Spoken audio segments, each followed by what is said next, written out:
Here's my garlic where we're at here. I plant my garlic in this bed every fall.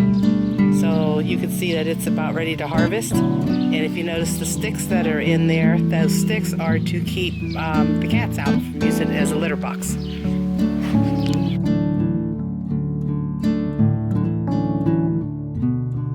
My potatoes are doing good. This is the row that I planted the whole potatoes right over here where they're all up. And then the second row here, I had cut them, and for some reason, about 3/4 of them didn't come up. So I replanted those. My Brussels sprouts, my cauliflower, my broccoli. And if you notice up here, I've got sheets. I made like a shade cover here, just using sheets and some clamps. And the sun can get down through the fencing here on the sides, and it helps protect them from the heat.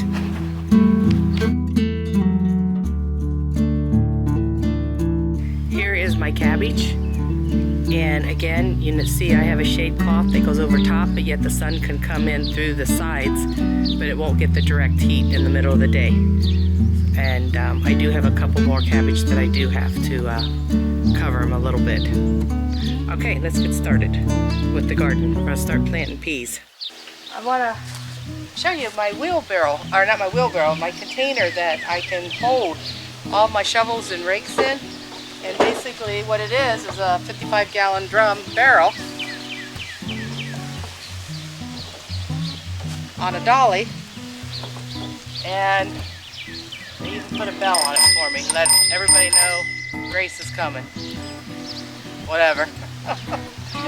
Okay, this comes in really handy. It's easy to travel, and it keeps all your tools together.